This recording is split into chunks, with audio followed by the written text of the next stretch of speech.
include Progressive Insurance. Progressive is looking for dedicated and forward-thinking individuals to join their growing team. More information, including application, at progressive.com/careers. On a Wednesday, May 28th to be exact, this is Studio 2. I'm Cherry Gregg. And I'm Avi Wolfman Arendt. I appreciate that you were exact. It's not May 27th. It's not May 29th. It's May 28th, folks. And today on the show, we're going to talk about President Trump's budget bill. Beautiful. Do I need to say more about it? That's the topic today. We're going to talk about it. And we have a couple of guests. Connor Lamb used to be in Congress himself. Guy Shiraki, senior fellow at the Commonwealth Foundation.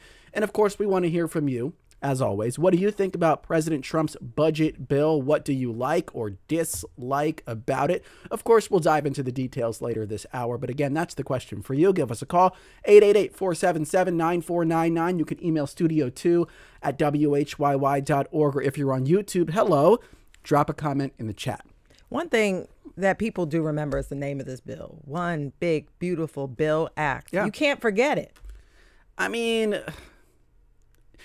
if you say anything positive or negative about Donald Trump, it inspires a lot of reaction. I have to say it's pretty good. The name. Branding. Oh, my goodness. Everybody knows it. Like, you know exactly what he's I don't know why talking people about. don't copy that aspect of his shtick. Like, just very simple, straightforward names. Sometimes the names are misleading, but in terms of just pure marketing, it's smart to call it a big, beautiful bill. And, of course, everyone just repeats it. Yeah. Yeah. Because that's literally what it's called. That's actually the name. Yeah. I don't know. So that's a story for a different day. We'll talk about that another time. So we have our trio of local news stories. Troika, go. So you can expect longer commutes if SEPTA is forced to implement the deep service cuts that would result from the pending financial shortfall. And the Philadelphia Inquirer did a piece today that dives into the impact of the potential cuts. The Delaware Valley Regional Planning Commission estimates that cuts to service will put an additional 275,000 cars on the road every day, forcing drivers to spend an additional 70,000 hours in Philly's morning traffic. How many hours? 70,000. 70,000? Yes, hours. That's too many hours. That's a lot of hours. I don't like that. The Inquirer did a whole setup on their website that allows data visualization. Yeah, and it's really cool. And it was really cool. And it allows you to sort of check out different commutes and to imagine the impact. One example they use is the commute from Bensalem to Center City because the Trenton line would be cut and folks would be forced to drive. That commute would go from 35 minutes on an average morning with no delays to 39 minutes. Now, when you think about it, it doesn't seem like it's much longer, but when you add it up, that's an additional 17 hours in the car over the course of a year. I don't like that. So many different examples. Too many hours again. Yeah, but it will have a ripple effect on everyone, not just the people who would have been catching SEPTA. It will impact everybody who's in the car in the mornings. But here's who it won't have a ripple effect on. Okay. A Republican legislator in Indiana County. Facts. Or Cambria County. Or Cumberland County. Now, you could argue down the line it would because of the economic impact on this region and the taxes that we contribute to state coffers. But that's a third order impact. And this is the problem with the funding system. We talked about it. The way the SEPTA funding system is set up, it is set up to rely on state funding and to minimize the amount of local funding. And so when you have moments like this, it's very easy to go to local legislators and say, stop this from happening. Look at the impact it would have on your constituents. The problem is, those legislators are already on your side, right? The people that whose constituents would be impacted by it. And so when I see this and I think about the potential to convince people with data like this, the brick wall I hit is the SEPTA funding system and the fact that the people who feel the pain are not the ones in control of the budget conversation. And that's although at least there is Josh Shapiro, at least is a Southeast Pennsylvania guy. So at least you have a governor, but sometimes you don't even have that. Yeah. You've got a governor from Western PA or something like that. But they need to figure this out. I feel like we've been talking about this. We've only had the show for a couple of years, but this issue continuously comes up. And I think I'm hopeful that this is the year they finally figure out a funding solution. See, but I think it's not. Well, look, that would help, right? To have a dedicated stream of funding from the state to increase the amount that SEPTA gets. I think the problem, the way I view it, and I'm curious what other people think, is it's not about how much money the state gives or doesn't give. It's that SEPTA is disproportionately reliant on money from the state. That's why it needs its own funding. And when you look at other regional transit authorities, they're more tilted toward local taxes and local funding. And that's just not the way it works here. It wasn't set up that way. Look, that toll on the Schuylkill. That's right. Congestion Remember pricing, that congestion? baby. We need to talk about that. We need to do a show on that. Anyway, Absolutely. Next story. So this is a story that tracks back to something that happened last week. So last week, a jury convicted Philadelphia police officer Mark Dial of voluntary manslaughter in the killing of Eddie Irizarry during a traffic stop in Kensington. We've been talking about that case for a long time. They acquitted Dial of third-degree murder in that case. So how did the jury come to this decision? Well, if you want to know, you absolutely need to read this piece in The Inquirer by Ellie Rushing. She interviewed the foreman of the jury. So just one member of the jury, but a very important member. And that foreman walked Ellie Rushing through how the jury came to that decision. And there are tons of interesting insights. Ultimately, what the jury said is that they felt Dial's testimony was inconsistent.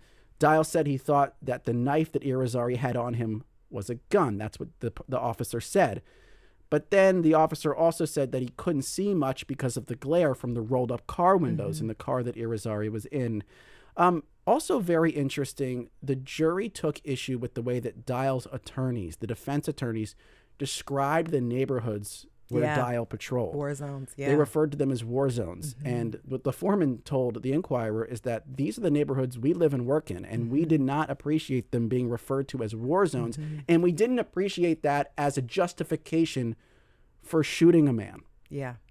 Because that could have been me, right? Yeah. And so I thought that was fascinating as well. Well, I thought it was interesting that 3 jurors initially wanted to acquit Dial at the start of the deliberations, but ultimately changed their minds after more than 8 hours of discussions with the other jurors. I was on a jury once, and it is the most enlightening view of civic duties I've ever experienced. You understand the criminal justice system, but these are degular Philadelphians, right?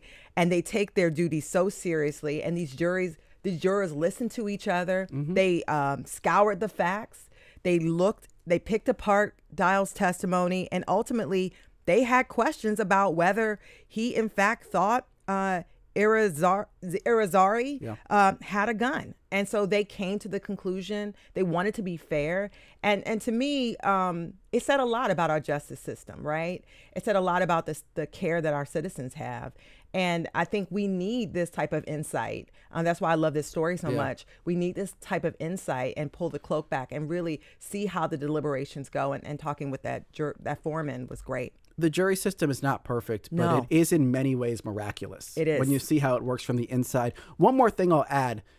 When you hear the testimony from the foreman of the jury, you realize how important body camera footage was to this case. Yeah. And, a decade or two ago, we didn't have body camera footage from police officers. So reflect on that when you read this story. Okay, one more story, Cherry, and we're going to shift the tone here a little bit for story number 3. Yeah.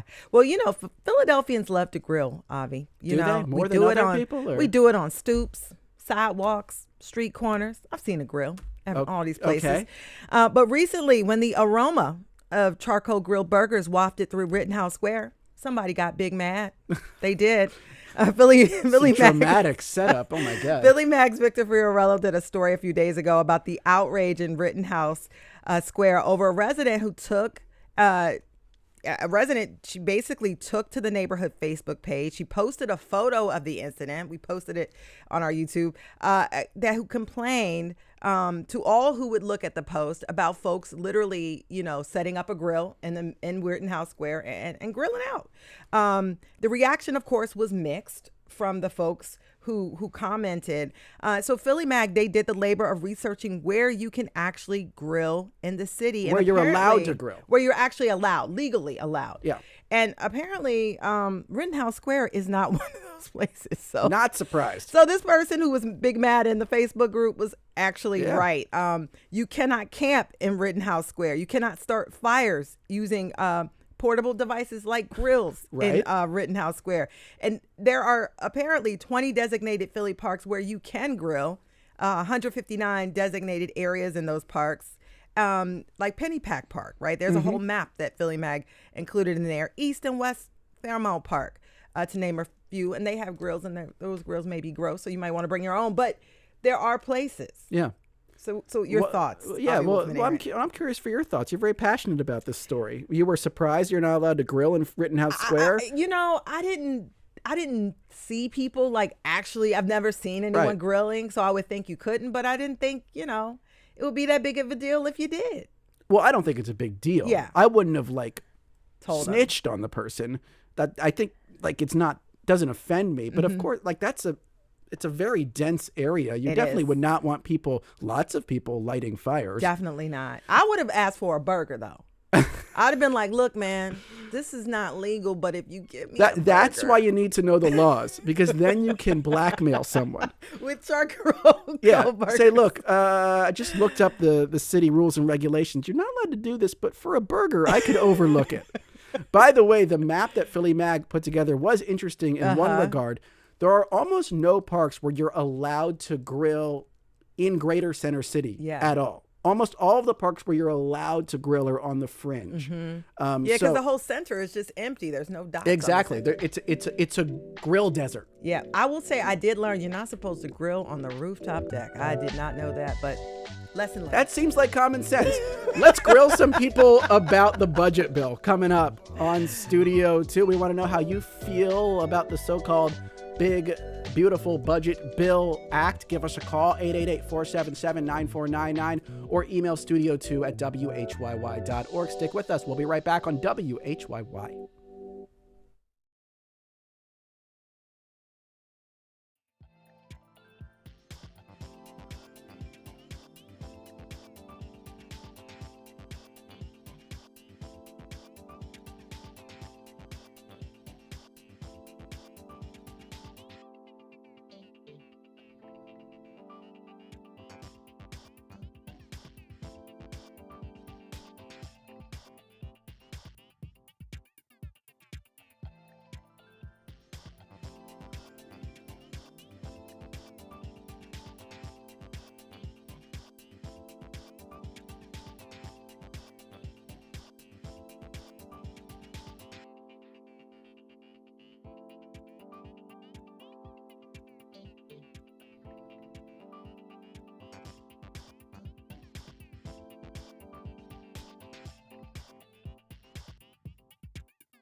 Welcome back to Studio 2. I'm Cherry Gregg.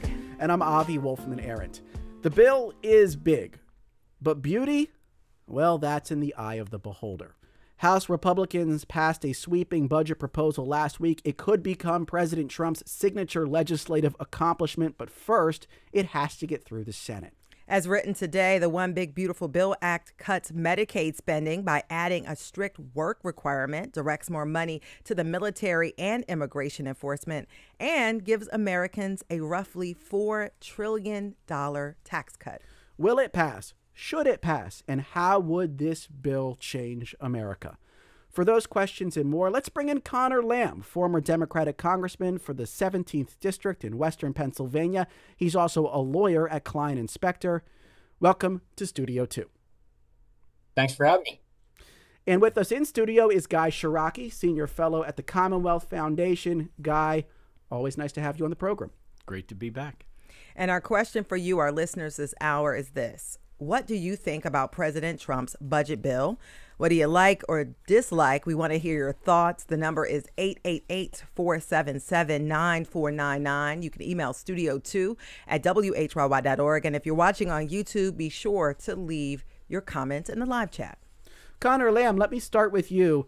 Imagine I'm just a average citizen on the street, and I'm asking you to describe what this bill does. Give me your elevator pitch, your condensed explanation of what this bill would do. Well, it drives us deeper into debt as a nation by spending trillions of extra dollars that we're not going to bring in. And the reason for that is that they want to extend tax cuts for the wealthiest Americans that otherwise could have paid for a lot of things that we need.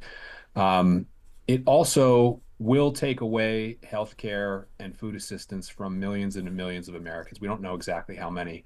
So it's a strange worst of both worlds scenarios. I think a lot of people could understand if we were going to tighten up and limit benefits, that the government would save money if we did that. But that's not what's happening. We're kicking people out of benefit programs, but then also losing money and going deeper into debt. It's really a bizarre thing that they've done. Guy Shiraki, same question for you. How do you describe what this bill would do? Two things. One is it's promises made, promises kept. The president, through the campaign and in the transition, working with Elon Musk and the folks at Doge, said that we need to change the way Washington spends our money, the money that comes out of our paychecks, the money that we send to Washington. So the first is it's a step towards that promises made, promises kept. And second, it's a beginning. It's a beginning. And it's interesting. I hear, the congressman's comments. He points to two things. One is that we're spending too much, yet we're trying to cut back, and most of the complaints are about the cuts. And second, in terms of the tax cuts, there was a time when Congressman Lamb liked these tax cuts and voted for them. So I think we have to have an honest discussion. The nation is deeply in debt. We're spending money we don't have, largely having to borrow it from China. We're spending it on things that we don't need and in some cases are harmful. And at the same time, programs directed at people genuinely in need, that money may not be getting to them. This bill is a first step towards that, towards making sure we're not wasting money, not spending money we don't have, and getting money to programs that actually benefit real people. A first step toward what, though? Let me just follow up on that. Like, you think there's going to be another bill behind this that actually reduces the federal deficit? Like, what's the indication that that would be coming based on Trump's prior actions? Sure. So Congress, a number of members of Congress have talked about new legislation coming next week that begin to codify some of the things that were identified through the Doge process, things that we were spending money on things that are wasteful or fraudulent or actually harmful to Americans or America. So that's the second part of it. Look, regardless of when this bill gets passed, I assume Congress has other things to do. I hope they do. There are things that need to be done to reform the way we spend our dollars, the way we send foreign aid, the way we fund our military, the way we take care of those in need.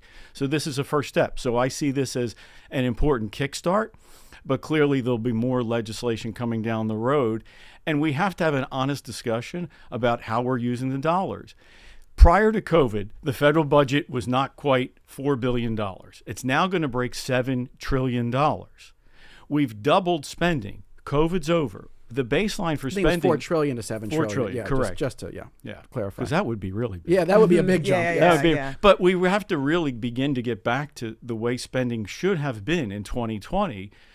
The spending should be back around 4 or 5 trillion, not 7 trillion.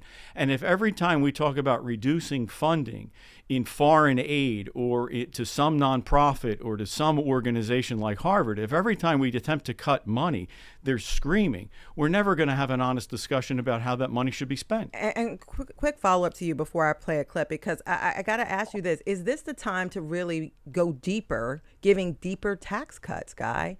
If we do have this deficit that you just said grew since COVID, why give even deeper tax cuts?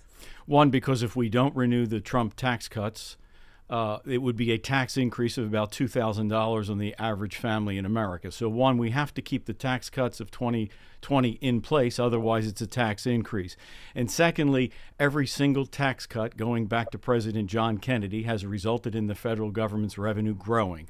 I have no doubt that keeping these cuts in place not only keeps money in the pockets of everyday families, but next year the federal government will take in more money than it did the year before, just as it's done almost every single single year. And I'm teeing this up because I want to play this clip and then give Connor a chance to respond, because Elon Musk was on CBS Sunday and he said he was actually disappointed by the big, beautiful bill passed by Republicans in the House last week. Take a listen to what he had to say.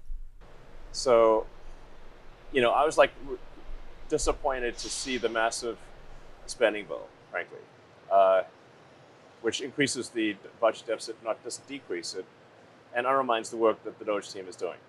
I think a bill can be big or it can be beautiful, but I don't know if it can be both. My personal opinion. And Connor, I want to give you a chance to weigh in here because, first of all, Guy Shiraki said a lot. Is Elon Musk right in this particular situation? Well, I think the only thing he's right about is that this bill definitely adds trillions of dollars with a T to the debt and deficit. So that's why I just think it's so strange, the argument that people like Guy are adopting, that we have to get federal spending under control. So therefore, we'll run up the debt and deficit even worse. Those two things are basically opposites. You could have done that. You could have contributed to reducing the debt or deficit if you were just willing to bring in some revenue from people that earn like in the millions and billions of dollars. If you did some common sense things on corporate taxes, or even without even changing the tax code at all, giving the IRS the tools that they need to do their job. But instead, Trump is very eager to pardon people who are tax cheats and make the IRS's job harder rather than easier. I just think that he has promised too many different things to too many different people. The idea that Doge is going to somehow come in and save the day is just a joke. I mean, Elon Musk came in saying that they were going to cut $2 trillion through Doge. They now only claim to have done 175 billion. And even that is a very specious claim if you've ever looked at their website and see how difficult it is to follow anything. So, and I don't want it to be lost, the human toll of all of this, when they're not just preserving the tax cuts, which again, they could preserve the tax cuts for middle class people, which is what many of us have supported. They're preserving it for the wealthy and at the same time taking things away from the bottom 10% of our society. It's a direct transfer of the money that we are now using for people's healthcare and food benefits to be used instead to make taxes cheaper for people that don't need that kind of relief. That's not what Trump campaigned on. That's not promises made, promises kept. Trump was the guy in the McDonald's drive-through window talking about being for average people. That's not what average people are clamoring for. So he's going to have himself in some political trouble here pretty soon. And Rebecca on YouTube says only certain Americans get the tax breaks, the big brutal bill. But before I get this back to Guy Shiraki, Connor Lamb, let me just ask you about this idea that we've heard a lot from especially budget hawks in the Republican Party. The federal government was about yay big pre-COVID. Its spending grew a lot. We have to get it back to that pre-COVID level as we transition back to a more normal economy and a more normal size of federal government. Do you agree in principle with that? And if so, like, where would the cuts come from in a way that you believe would be fair to the average American? I don't think that's really how you think about it. I think what we should be talking about is whatever the government is spending in a given year, is it doing so effectively? Is it having the result that people think it should have? Now, I would argue that a lot of the things that we did during COVID were actually quite effective because they were designed to vaccinate people, save their lives, get them adequate medical care. We kept, I don't know how many millions of Americans from being evicted from their houses. The child tax credit reduced poverty in this country by half. We reduced child poverty by half in a single year with just one of those measures. And by the way, in the big signature Biden bill, that is sort of the equivalent to this one Trump is doing, which is called the Inflation Reduction Act, we reduced the deficit with that bill by raising taxes. We had a corporate global minimum tax of 15%. We gave the IRS additional resources, and we had a tax on stock buybacks, all of which and we allowed Medicare to bargain for the price of drugs, which reduced what they were spending. So it is possible to do like big and important things while also contributing to debt reduction if you're willing to just charge the wealthiest people in our society for the privilege of being a citizen here, which I think a lot of people agree with. And let me get your reaction to that, Guy Shiraki, as I read in another comment. And this is an interesting one from David on YouTube. I wish that traditional deficit hawk Republicans would start a new party so we can refer to what we have now as the MAGA party, which is very different from traditional Republicans. Although traditional Republicans would not be in favor, I would imagine, of more taxes on corporations, on earners, really anywhere across the spectrum.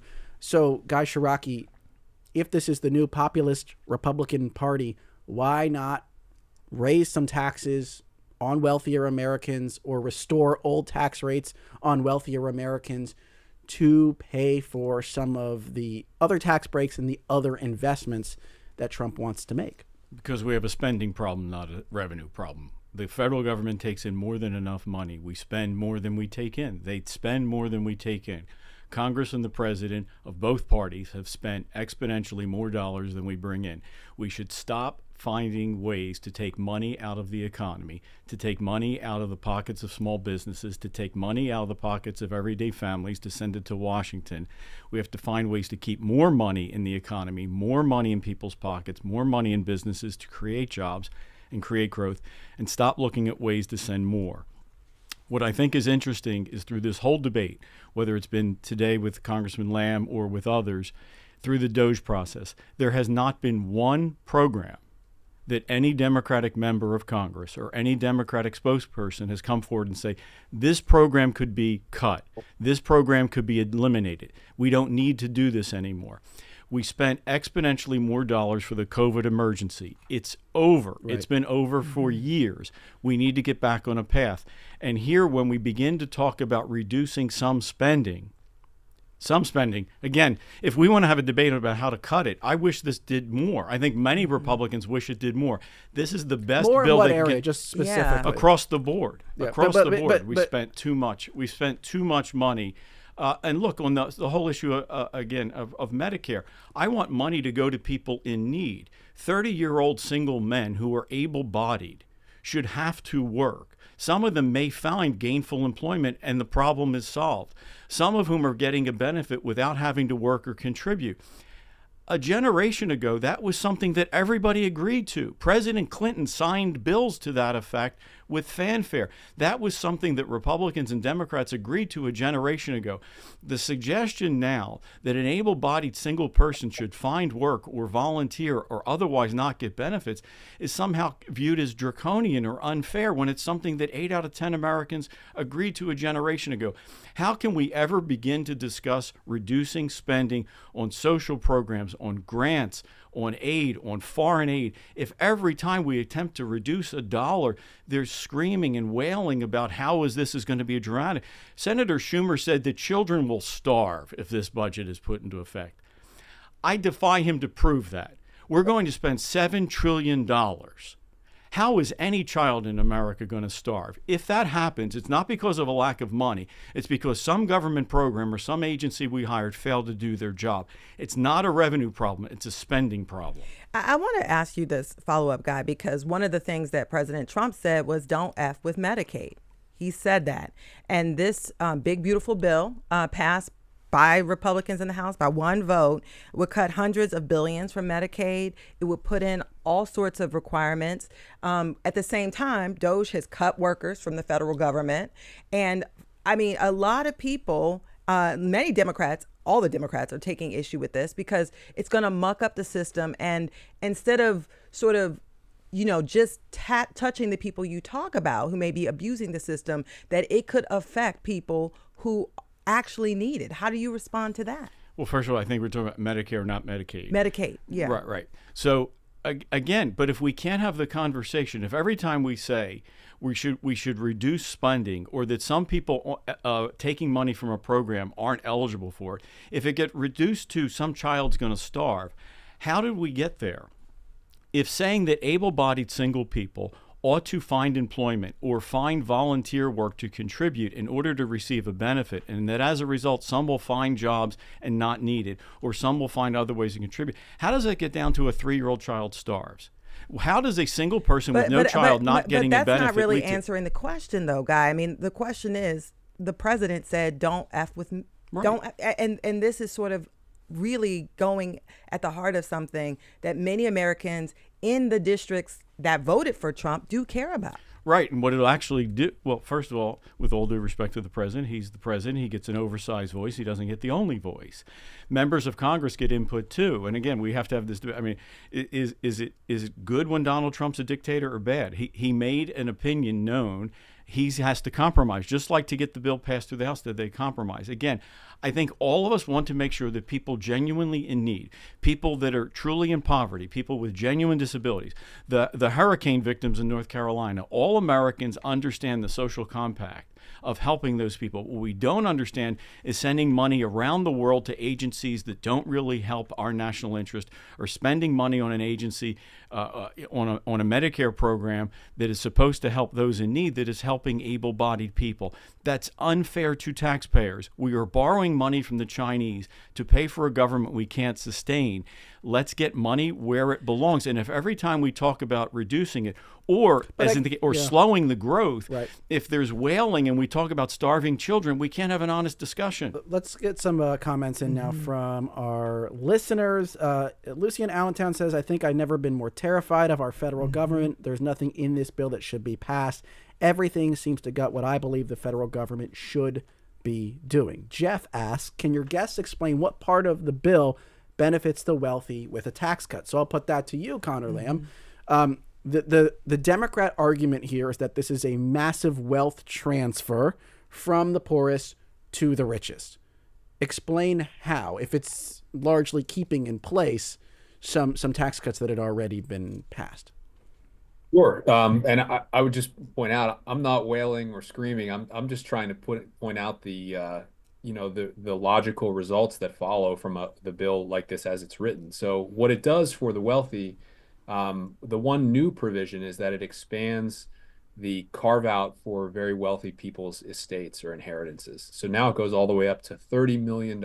If you die and your estate is worth $29 million, you're not going to pay a penny of tax to the government when you pass that on to your heirs. Now, I think there are a lot of people who think there's some part of your inheritance that should not be taxed because you spent your life paying taxes on it and working for it, et cetera. But America also has always been a country where the idea was each generation is supposed to make it for themselves. So, I just don't know that many people who are dying with $29 million in wealth and really needed that tax advantage, but that was something that Trump gave them. The thing it does on taxes more broadly is it keeps in place the tax cuts that Trump put into place in 2017. Otherwise, they would have expired. The Democratic proposal was, let's let them expire for the wealthy. We'll keep them in place for the middle class, for the working classes, for all the people for whom money is tight. But for the wealthy, let's let the taxes go back up a little bit because we do have this big debt and deficit problem. If our deficit was at zero and we didn't have much of a national debt, we might not need to be talking about taxing the wealthy. But we have this huge hole that has been contributed to by Democrats and Republicans alike, and we have to do something about it. So you can do what Guy is saying, which is just make an ideological commitment that we're going to cut government spending no matter what, and we're going to cut it over several years to some level. I don't know what level he thinks is appropriate or what it's based on, but it's just an ideological commitment to cutting spending. I think from my side, we look at it as what needs are out there and what problems are we solving? So the idea that Medicaid is going to so-called able-bodied people who don't want to work, there's a logical disconnect, right? I mean, if we're talking about a cash assistance program where people are sitting around not working and getting cash, you could see why that might be a problem. We're talking about health insurance. Like, I don't really know anyone that sits around and doesn't do anything all day because they just love it when they get sick and go to the doctor and the government pays for that instead of them. The reason that this all got started is because people who are working, who are already earning money, are not earning enough to afford what healthcare really costs. Like, healthcare costs in this country just go up and up and up, and it's a huge problem. And so the Obamacare marketplaces and the expansion of Medicaid was supposed to help these people who really are out there working just be able to afford healthcare. And that's what it really is doing. As we come to a break, Guy, let me steer that to you. I think what Connor Lamb is saying is that it's a red herring to say that there are people not working just so that they can get health insurance from the government. Do you believe there's evidence that that is what's happening and that fixing that would go a significant way toward, closing that deficit? I think it's a piece of the puzzle. Again, we should help people genuinely in need. We should not be helping people genuinely not in need. And if the government, and if research has been done. But I think what he's saying is some people in that bracket are genuinely in need. That's why they're getting the Medicaid. Right. So that if right now we're spending money on 100 people, and if 10 of them don't need it, why should we spend it? So if you reduce the part for the 10% or the 4% that don't need it, and then you complain that there's been a cut to the program, there's a cut to the program because you're removing the people who weren't supposed to get it in the first place. Everyone is for people genuinely in need of the assistance. What we're opposed to is it being abused. Again, he's for cuts. Democrats are for cuts until you try to identify some area to cuts, and then we come back to revenue. I would, again, politely remind the congressman that he voted for these tax cuts in 2018, and now he's suggesting that his vote was a mistake. Well, we'll give Connor Lamb a chance to respond to that on the other side of this break, but we do have one coming up. We can't stop time. You're listening to Studio 2 on WHYY. We're talking about the big, beautiful Bill Act. What do you think about it? What do you like or dislike? Give us a call, 888-477-9499.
And welcome back, everybody, to Studio 2 on WHYY. I'm Avi Wolfman-Arndt. And I'm Cherry Gregg. Today, we're talking about President Trump's budget bill that passed the House and is now in the U.S. Senate. With us this hour to discuss the local reactions are Connor Lamb, Democrat and former U.S. representative, now a lawyer at Klein and Spector. We also have Guy Shiraki, a Republican and senior fellow at the Commonwealth Foundation.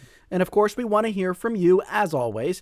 What do you think about President Trump's budget bill? What do you like or dislike about it? Give us a call, 888-477-9499. You can email studio2@whyy.org, or if you're on YouTube, how you doing? Drop a comment right there in the chat. And so before the break, Connor, Guy said something about you having liked the tax cuts previously when you were in office. Want to give you an opportunity to respond. Oh, sure. Well, I wasn't in Congress when these tax cuts were initially passed by President Trump. I think what Guy's probably referring to is the following year, right before the election, they do these gotcha votes on things like this. You know, should we keep the tax cuts or shouldn't we, so that they can run a commercial if you say that we shouldn't. I liked the tax cuts for the working class and the middle class, and the bill we were presented with was be either for all of it or against all of it. So I said, sure, let's keep them for now. The budgetary picture was pretty different back then, as were interest rates. It was all before COVID. And like I said, it also wasn't really the original bill itself, which I wasn't there for. Yeah. And so now I want to tee up a conversation about the politics of all of this.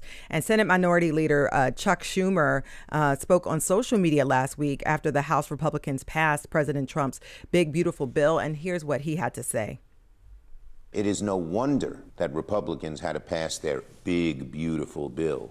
in the dark of night. It ain't beautiful, it is ugly. This is not what America wants. Democrats will fight it tooth and nail. And so, Connor, I want you to start this part of the conversation and talk about, is this an opening for Democrats? How will they use this big, beautiful bill, this year and in the upcoming midterms, if it is able to pass? Well, I bet that one thing that Guy and I probably agree on is the hysterical nature of a lot of communications coming out of Washington is, I think, getting old for a lot of people. So I don't think the path for Democrats is to almost cheerlead this kind of thing or, talk about starvation or whatever the case. I think it's enough to just be honest and accurate about what the consequences of this bill really are. So, in our state of Pennsylvania, there's a list of a dozen or so rural hospitals and healthcare centers that could either close entirely or lose crucial services like the ability to deliver a baby once these Medicaid cuts go into effect. Because again, we're not just talking, like in Guy's example, of one person out of 10 beneficiaries that's getting the benefits that they shouldn't. The Republicans have said this is going to be $800 billion less Medicaid spending. It's an enormous substantive cut.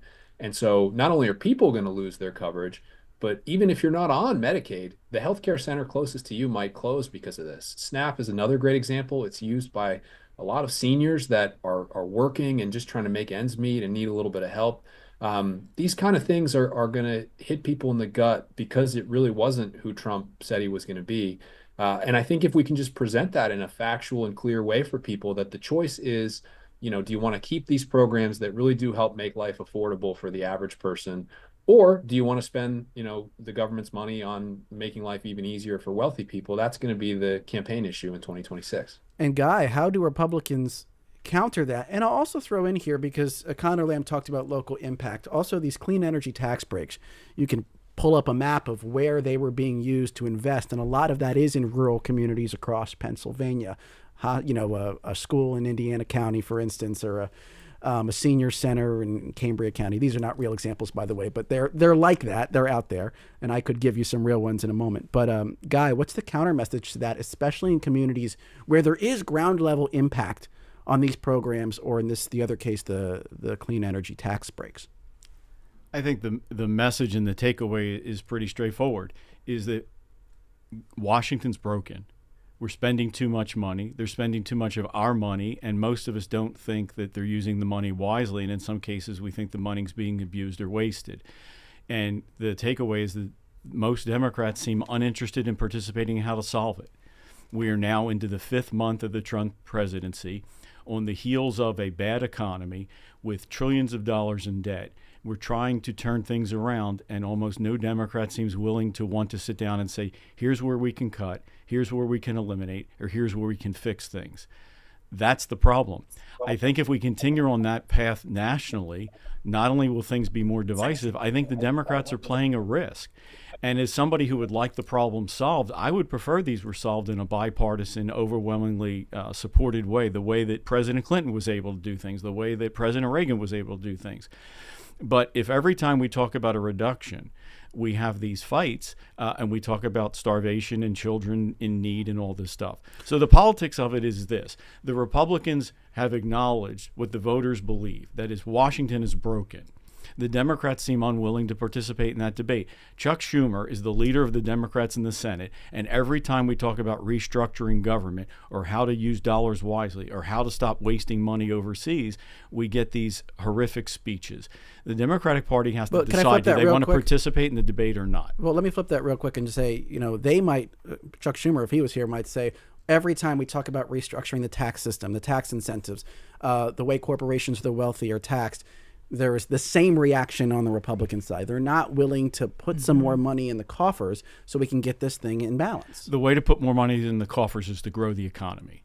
It is to stop looking at ways to tax people and find new ways to tax people. We do not have a revenue problem. We have a spending problem.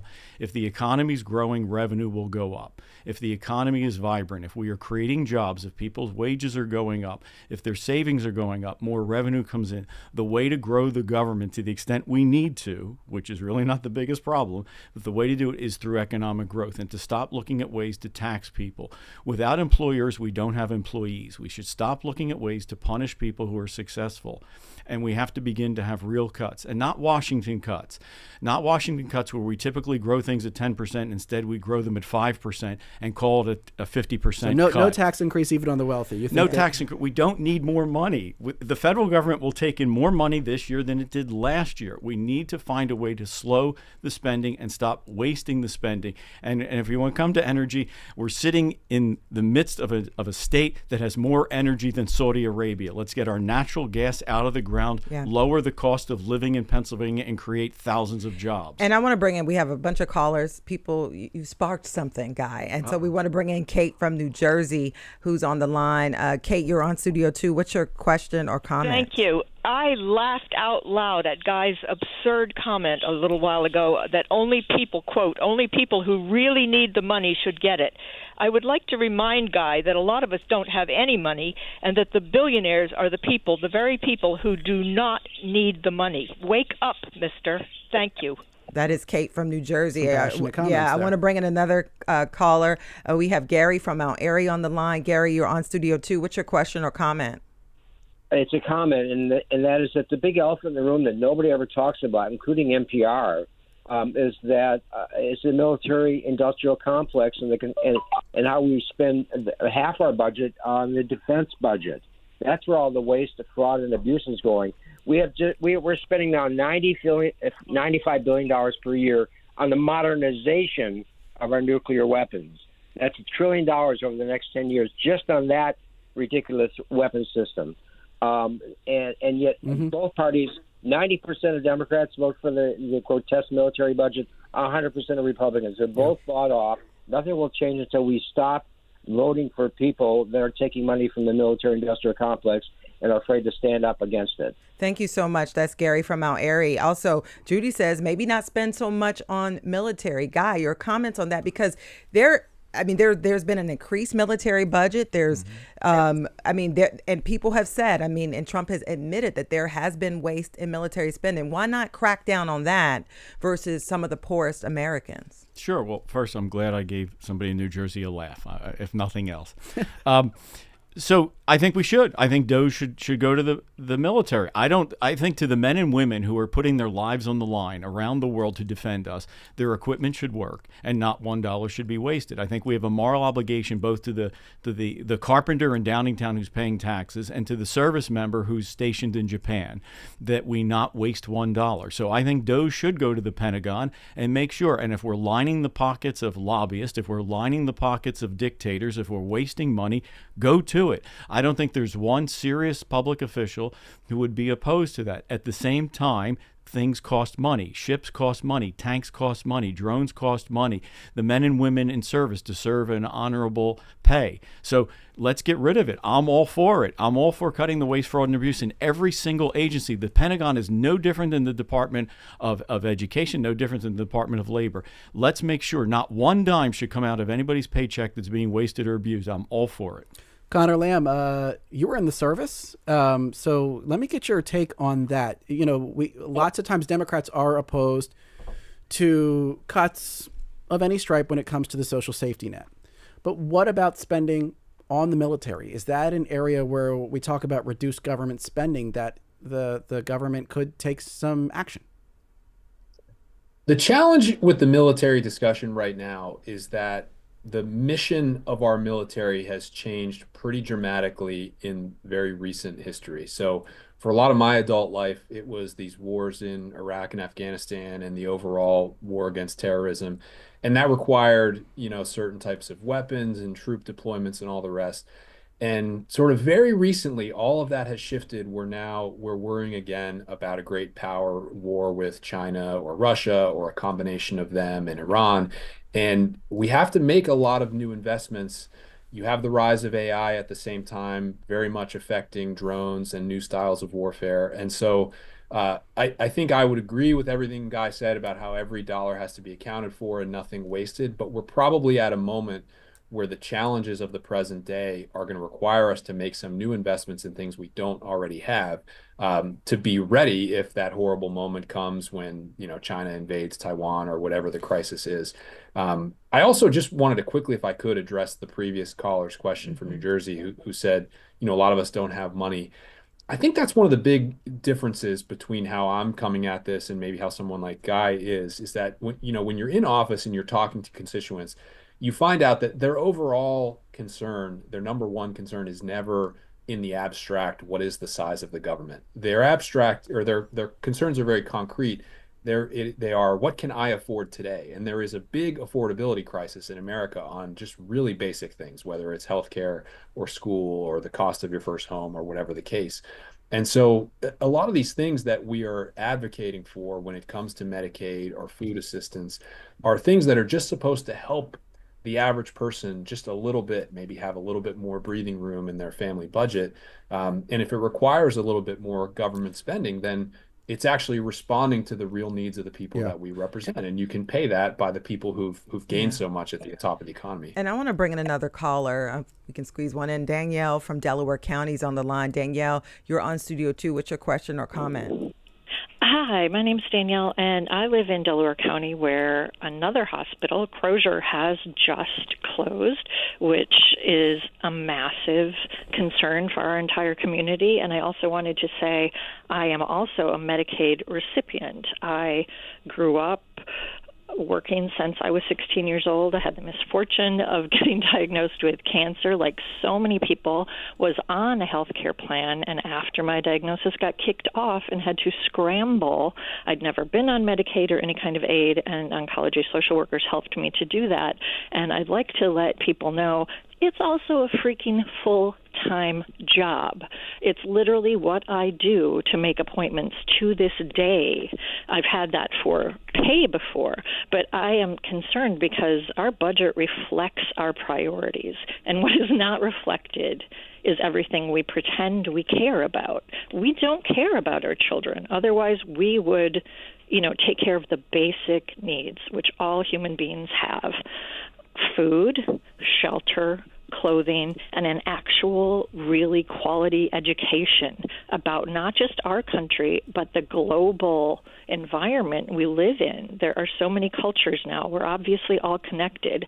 So the pretense that because someone doesn't know someone who's starving, come on over, I'll help you out with that, or doesn't have enough, or people are lazy. Yeah. We need to reflect what we pretend we care about in this country. Thank you so much. Thank you so much Danielle. for sharing that personal testimony, Danielle from Delaware County. Real quick response, Guy. I think embedded in that was the idea that an overwhelming amount of paperwork and requirements bogs the system down, and it almost traps the recipients in this cycle of needing it because they commit so much time just to getting the benefits. Right, which is why everybody that has to come in contact with the federal government, either as a taxpayer or somebody that's involved in a program, knows it's broken. It's too big, it's too bloated, it's bureaucratic. And to Connor's point, it doesn't work, right? You talk about real people. So first for Danielle, I mean, there's nobody that thinks she shouldn't get help. And there's nobody that's talking about cutting off her aid. And anyone suggesting to her in a TV ad or a flyer or rhetoric on YouTube that she's going to be hurt is lying to her. It is in no one's interest. It is in no one's compassion, common sense, or pocketbook to hurt her. What we want to do is make sure the money gets to her and there's enough money to her and that none of it's being abused. And as to the bureaucracy and the insanity of the paperwork, that's part of what DOJ is supposed to help us do. But again, if we talk about paperwork being reduced or the size of an agency being reduced, and all we do is talk about why that's a bad idea, we never get it. We should give her not only quality health care, but we should give her hours of her life back by fixing a broken system. Is the cart coming before the horse then? Why not fix the efficiency before you start mucking it up with more red tape? Guy, and we have to wrap up. Right, we're going to get rid of the red tape, and the way to do it is not by feeding it more dollars, it's by reducing the dollars, but making sure the dollars go where they're needed. I wish we had more time, but we don't. I will just acknowledge Lisa, Kit, and others who wanted us to talk about this contempt clause around courts in the budget bill. Hopefully we'll get to that another day. But Connor Lamb, former Democratic congressman for the 17th District in Western Pennsylvania, thanks so much for your time today on Studio 2. Thank you. And Guy Shiraki, Senior Fellow at the Commonwealth Foundation. Always a pleasure to have you here in our Philadelphia studios. Thanks. Enjoyed being here. Yes, and thanks to all the folks on YouTube and who emailed and commented online and called in. And thanks to our producers, Debbie Builder, Paige Murray Besser, and Andreas Copes. Mike Schiffler is our visual producer, Diana Martinez, and Tina Calicay engineered today's show. Our executive producer is Kevin McQuarrie. From Studio 2, here at WHYY in Philadelphia, I'm Cherry Gregg. And I'm Avi Wolfman Arendt, neither big nor beautiful, but I do thank you for joining us, and we'll talk to you again tomorrow. And coming up tomorrow, we'll talk to Wilmington Mayor and former Delaware Governor John Carney, who joined us for our most recent Studio 2 on the Road event. Tune in to hear him discuss his close relationship with former President Biden, his vision to revitalize Wilmington, and the existential threat of big companies leaving the state. So many great moments in that interview. You can listen tomorrow at noon right here on WHYY. But first, coming up next, it is... Oh, I bet you can guess it. Here and now.